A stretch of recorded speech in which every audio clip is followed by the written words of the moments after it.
We're standing in the Jerusalem forest, in the area known as the Forest of the Martyrs.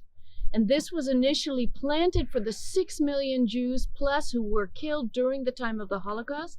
And in the center of this forest is this amazing monument to those people.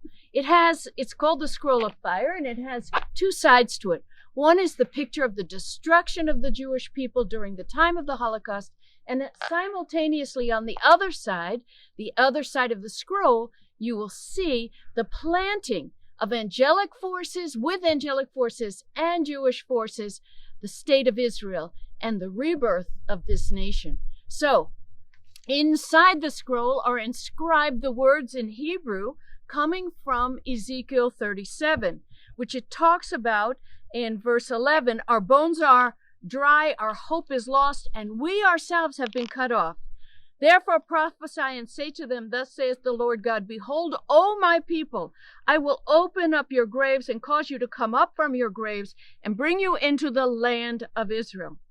Verse 14 says, and I will put my spirit in you, and you shall live, and I will place you in your own land. Then you shall know that I, the Lord, have spoken it and performed it, saith the Lord. The last verse that I just read is what is written in the Holocaust Memorial of Yad Vashem in Jerusalem. And so these two scriptures go together. God caused the graves to be open, and he brought his people out of the destruction of the Second World War and planted them in their land. So let's look at it. Natan Rappaport, the artist who created this, always saw angelic beings in the midst of the horror of the Holocaust.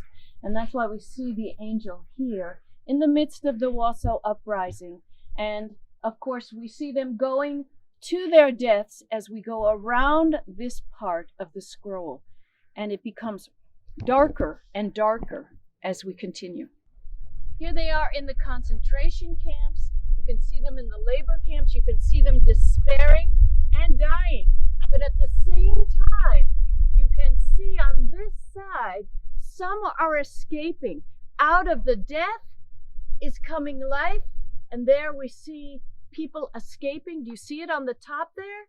There they are escaping on to Eretz Israel.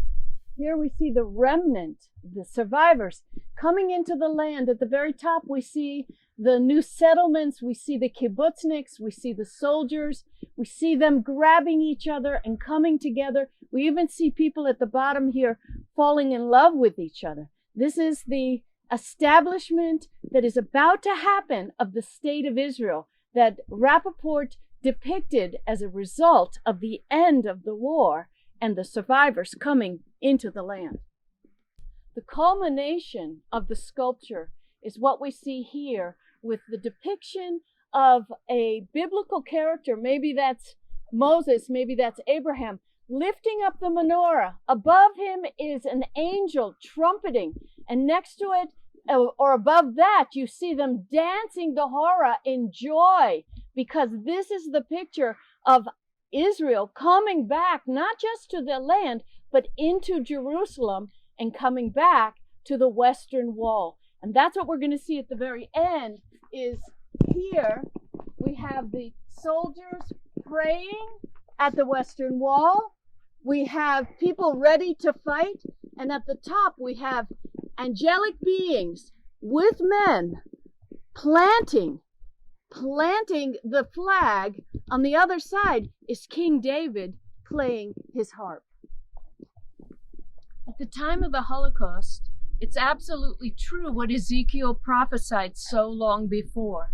The cry of the house of Israel was, our bones are dry, our hope is lost, and we ourselves are cut off. But that was not the end of the story. As we know, out of the ashes of the Holocaust, this country was planted here in her land for the glory of God, and that all nations would know that the God of Israel is still alive and faithful, covenant-keeping God.